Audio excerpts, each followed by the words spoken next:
Let's go through one more quick edit, and I'm going to open up an image. Let's see. That's a good one.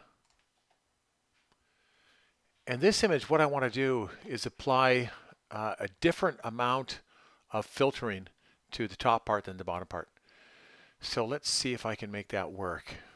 And I don't want to go through the process like in the last one where we used the foreground select tool. This is just too complicated. So what I might do is use the fuzzy select tool. No, that's sort of a magic wand. I don't want to use that tool. By the way, it can work quite nicely. It didn't select this area. You can see that there's quite a bit of area that's not selected or partially selected. If I hold the Shift button down and click again, I can add on to that selection. Now the risk is though, if I add too much, it'll start to expand beyond what I want. What might work better, and I'm going to go select none. It might work better if I select the bricks over here. We can also change the threshold, so I'll hit select none or Control Shift A. And then I'll increase the threshold, maybe up to 30, and try that again. And, okay, that's a little bit too high. Let's just go Control Shift A and drop that. Yeah, let's try 18, see what happens. And again, I can hold down the Shift button and add on to that selection as we go here. And if I wanted to, I could hit Control X or something else to get rid of it. Don't forget, if we want that to be transparency, we need to go Layer, Transparency, Add Alpha Channel, and then hit Control X, and we can make that disappear. Now that's not something I'm interested in right now. I'll just undo that a couple times and Control Shift A. So like in our last image, I like to duplicate the layer so that I can compare the results with the original. So I'm going to work on this layer, and what I'll do is use the lasso tool, and I'm just going to draw an area like this. I'll just keep going around. I'm going to keep the outside of this. I didn't mean to do that little curly thing. And whoops, click there, and we've got our area selected. So if I were to hit Control X, you can see, yeah, that's getting rid of that whole area.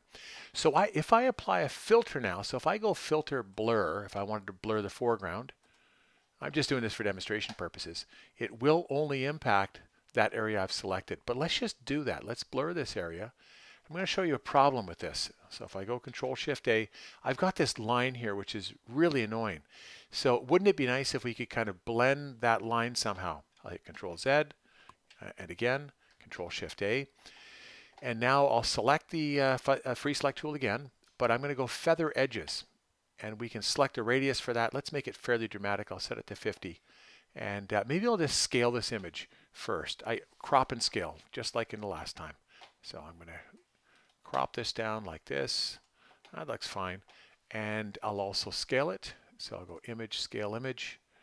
And I'm going to set this to HD size 1920. Now this is not exactly HD in the height. It should be 1920 by 1080, but let's just leave it like that for now. Okay, and again, I can zoom in, Control middle mouse, and I can scroll up and drag over. So we've got our image set, and you can see with a reference along the top and the side here, it is 1920 pixels wide. Okay, so back to what I was doing. I'm going to go to the Select tool, the Lasso tool, and I'm going to make sure the edges are feathered, and I'm going to just draw a line through here, a rough line. This does not have to be perfect at all. We just want this to blend, and I did that little curly thing again. Close it, and what I'll do now is go Filters, Blur, Gaussian Blur, and I'll drag that way up for dramatic effect. Click OK, select None, and okay, it is somewhat better. It does blend in. Now this is very unnatural looking, but yeah, let's make it look a little more natural. So we'll do Control Z a couple times, Control Shift A yet again.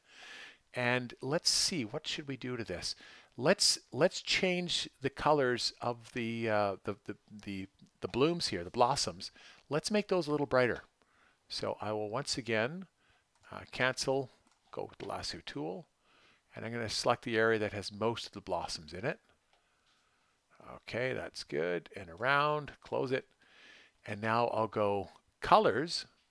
And I'm going to work on the curves in that area only. And I still have the I still have the edge feathered, so that hopefully will kind of smooth things out if I get too dramatic with this. But so let's start fairly dramatic, And okay, yeah, that's dramatic. And you notice that the building is not changing colors because we only have this area selected. We could float this and make this a separate layer, absolutely, but let's just do it this way for this example. And I'd like these things to actually be brighter. I'm not really happy with this. One way that we can do that, I'm going to click cancel. And what I'm going to actually do is go colors, auto, color enhance. Ah, that's better. That brightened them up right there. Now I'll go colors, curves, and see if we can, oh yeah, that's really that's much better. I like that. I'll click OK and just compare the two, the before and after. Look at that. It looks so much better. The greens are much brighter as well too. Now I might want to bring out more of the reds. So what I'll do is I'll go colors and curves again. And this time I'll select, I could go back and adjust these further if I wanted to. It looks okay though. But I can select from channel the red color. And now I'm only working with the reds. You see I've actually got a red line here. If I drag that, I can enhance the red color. And maybe it's a little bit too red, but again, for dramatic purposes, that's okay. We'll leave it like that. I can also pull the greens out. I can select that, and I can brighten those greens up a little more too. It looks a little bit unnatural. Maybe I went too far, but that's okay. Let's go with that, and we'll click OK. So we've got that area selected. Now, do I have to draw that line again to reselect this side? The answer is no. We simply go select, invert. And now we've got the other part selected. I'll prove that by going Control X, which gets rid of it. And I'll hit Control Z to undo that. So now we can work in just this area. And maybe what I want to do is actually blur this a little bit. So let's go filters, blur. I'll go with the trusty Gaussian blur. And that's just a subtle amount, I think, is all I want. I'll click OK. And let's see how that looks. It's actually not bad. That works. One of the neat things that we can actually do in working with layers is I'm going to go back to the first image. And I can actually take a layer. I'll select it. I'll drag it up to and hover it. And then I can drop it in this image. Now you notice that because I scaled the background, he's a little bit too big for this image. And so I can do one of two things. I can just reposition and then kind of fits right there. Or I can go layer, scale layer. And now I'm only scaling just this layer, not the background. And so I'll set the width to, I don't know, 750. Hit the tab button, and that will proportionally scale this thing. If I break that chain, then I can change and manipulate each. So I could actually set the height to 400 now, independently of the width. I don't want to do that though. If I scale that, it's going to look kind of funny. We're going to squash them. I'll just hit Control Z, and I'll go back to layer, scale layer, and we'll proportionally scale it this time. And I'll set that to 750, hit the tab button, click scale. And yeah, that looks pretty good. It's not bad. It's a bit of a goofy image. I mean, these two don't really combine naturally, but that's okay. We'll just go with that. And if I wanted to save this, remember, the first thing to do is to make sure you save it as an XCF file. That way you're preserving all the layers, the filters, everything else. And when you're ready, you would click export and export this presumably as a JPEG. We'd probably change the name here. We'd call it, I don't know, Charles 2 or something. And with that JPEG, we're going to get this dialog. Remember, about 75 to 80 is usually fine for the quality. There we go. That's a couple of things in one video. Hopefully that's of help to you. All right, over and out.